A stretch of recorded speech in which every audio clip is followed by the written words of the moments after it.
Hi guys, Miss Hallett here. I am going to read chapter 2 of A Wolf Called Wander. If you remember, the first chapter was all about Wander's family and his mom, his dad, and his brothers and sisters.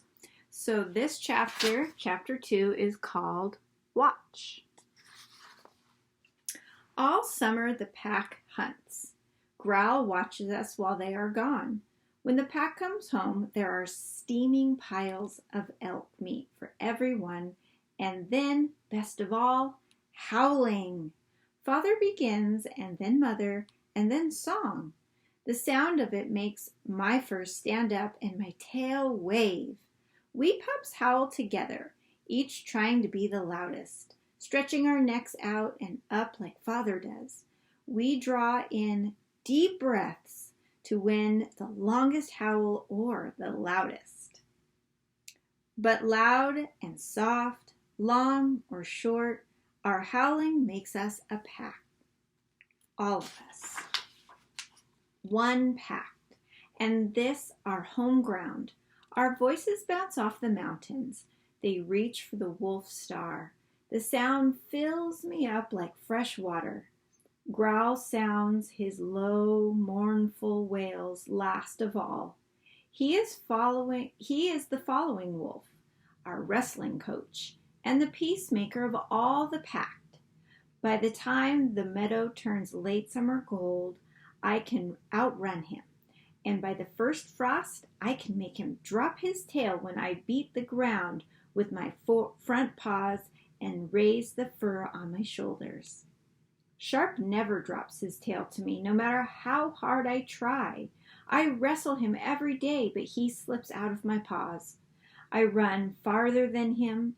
I howl longer. I gulp down more meat than anyone, but he is still taller and heavier, louder and stronger. I can run faster than him, but that is my only victory. Mother sees me try and gives me extra licks at sleep time. A lead wolf feeds his pack, she says. No other trick matters. So when the first snow falls, instead of snapping at snowflakes and skidding over frozen puddles with the rest of the pups, I run with Father to the game watching place. It takes all my strength to keep up, but I am stronger every day. When we arrive at the flat stone by the home stream, I sit at his feet. He studies the mountainside, and I watch him watching. He hears the yowl of cougars, and the yip of coyotes, and the rattling calls of ravens.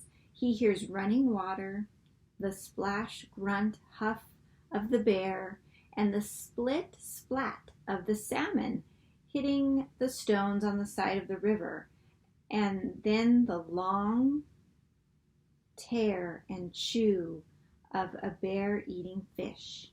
I listen to him listening. An orange-bellied squirrel runs from the base of the tree to another. It is fast, but I am faster. Can I hunt, Father?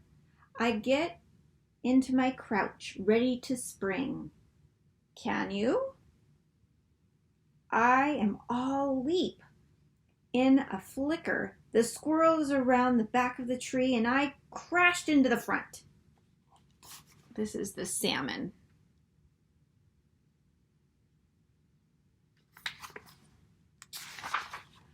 I slide down the trunk as the squirrel goes higher and higher, springing from branch to branch like a bird. I shake the bark bits out of my fur. Father does not laugh at me, but he wags a little. I sit down again and watch my father watch the mountains. The wind blows. Birds talk to each other. There, Father, right there. A short-legged weasel thing walks across the stream below us. It is black as night, with a broad white strip from neck to tail, and a narrow white strip down the nose. It is plump. It will be delicious. I could hunt it. I know I could. My spring is ready to go. 2 jumps and I will have him. Father slaps a paw down on my shoulder and presses me flat to the ground. What has your mother said about eating white things? White berries, I say, trying to squirm out of his grasp. White mushrooms? Never touch them, not even a lick. I tug and turn, but he will not let me up. He watches me struggle. I am not even making him tired. I huff and I puff and I pull and I strain and I finally roll over and lift my chin to surrender. He let me go. I spring to my feet, nose pointing at my prey. That is not a berry. It is not a mushroom. It is walking. Yes, walking in plain sight. Show us a white stripe and no fear. What is that animal telling you? I lowered my nose and my tail. Poison? Worse than poison. I flopped down in the dust and dropped my chin to my paws. I could catch it, though. I could get it all by myself. Not even a lick. I look up at my father. He's not laughing at me. Except for that little wag, I go over to the weasel thing and learn their 5-toed shape. Not lunch, waddles slowly, almost teasing, off into the forest. I feel like whimpering, but then I remember to hold it in and sit up tall. Who needs to eat? Not me. So think about it, you guys.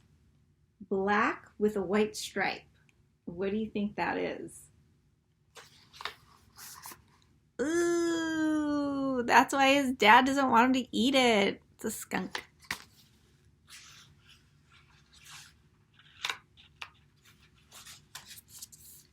I sit beside my father, more watching. The shadows grow long, and he is still watching. The rest of the pups have been playing all day, but father is still watching. My wag is long gone, but I am with him, still watching. A scuffle of noise at the edge of the waterfall catches my eye. The black nose peeks out, followed by the most wild hair weasel ever. Its hairs are long and stiff and wave out in all directions. It is even slower than the last one. I could catch that thing. I look at father. He is not crouching to stalk it. He's looking at me. Is it delicious? I nose pointed to the weasel. Probably. The thing goes to a pine tree and nibbles at the bark. The stiff, thick hairs are silver gray at the tips and black at the nose. Is it poisonous? No, he wags. Just a little. I make a little yip in case it hasn't smelled us watching so nearby. It turns and doesn't back away. Badgers and wolverines are not big, but mother has warned us about them. Does that thing hurt us? Nothing hurts a grown wolf but men. He's so small. Why is he not afraid? The porcupine fears no one and fights no one. But I could get him in one pounce. He is so slow. Anyone who tangles with a porcupine bows to him forever. No way I'm bowing to that thing. I watch it slowly and clumsily climb the pine tree. There is nothing sleek or strong or shrewd about it. I will get sharp to tangle with it. Then I know, and Sharp will have to do the bowing. There's the porcupine. Probably not a good thing to pounce on, right?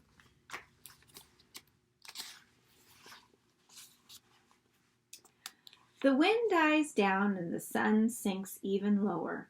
Ravens come out. They circle father and go out towards the prairie. Then circle back. and Father woofs to them as though they can talk. They swoop around him so close, their long black wingtips stir the fur on his shoulders.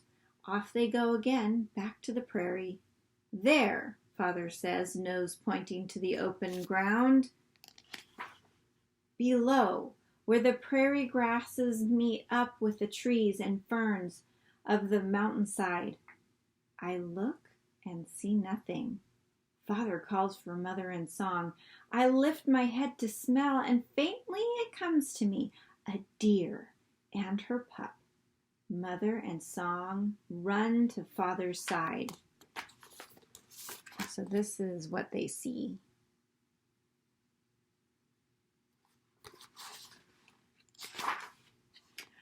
I watch it all. The quick and silent approach, the line of attack, the direction of the wind, the way my father circles around the front, turning the deer back into the jaws of Mother and song. In my head, I'm there with them, chasing, circling, sprinting. I will feed my pack. I will, better than all of them. I watch Father hunt every day. Even after I grow from a pup to a yearling, I learn, I remember, I run. Run just to feel the wind in my fur and the pound on my feet on the sweet grass and soft needles of my home ground. Sometimes Warm runs beside me, and sometimes I practice hunt him. We work on my stalk, my chase, my spring. He is the perfect following wolf, far better than I could ever be.